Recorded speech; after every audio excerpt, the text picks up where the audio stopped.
dan adam.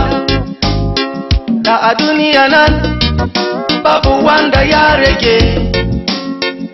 Da Allah ba mai hakuri ba ga dan adam. Da a duniya nan babu wanda ya rage. Yadda mutane suke mugunta dare da rana, sun manta cewa akwai shari'a. Yadda mutane suke mugunta dare da rana, sun manta cewa akwai shari'a. Ga duniya da dadi, amma lahira da gumi. Lahira da gumi, ruwa ita mutu. Ayyuna ne za ka ce. Ga duniya da dadi, amma lahira da gumi. Ruwa ita mutu.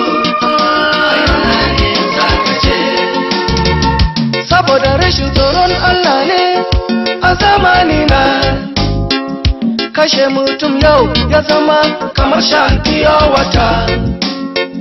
Saboda rashin tsoron Allah ne a zamani na, yanka mutane ya zama sana'ar waɗansu. Idan ka same su kace kana son kwayar idon mutum, za su baka dafafe gasheshe soyayye har ma da danye. Idan ka same su kace kana son harshen mutum, za su baka dogo da guntu da fari har ma da baki. Amma sun manta da cewa akwai shari'a. Ranan gobe a gidan Allah, bayan shari'a sai wuta jahannama. Anan za su yi kuka da cizon hakura.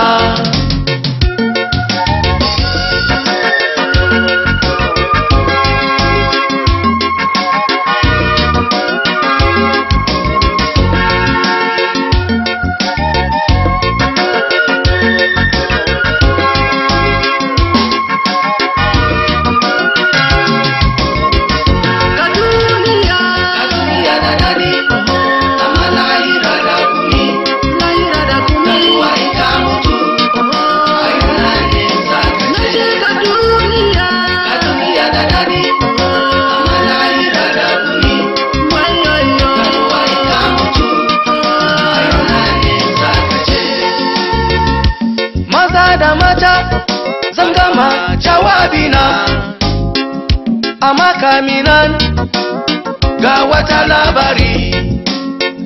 Wani mutum ne ya kashe ɗansa, sai ya sa a jaka wisa shi karbo miliyon ɗaya. A kan miliyon ɗaya da kuma sabo moto, ya kashe ɗansa. Haba menene wannan? Yana tafiya ya je ya shiga moto, sai sojoji ne suka kama mota nan. Da sun fara bincike kowa a cikin moto, anan suka same shi gashi nan da katon jaka. Sun ce malam, a ina ne za ka je? London ne ko America?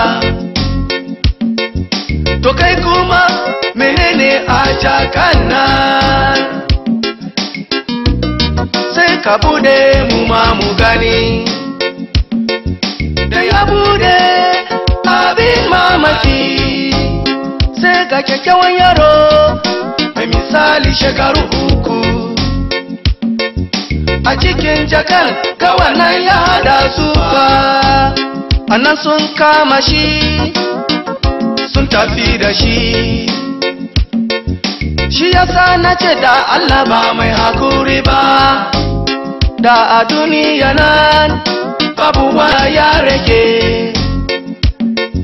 Shi yasa na ce da Allah ba mai hakuri ba. Da a duniya nan babu wanda ya rage. Duniya da dadi.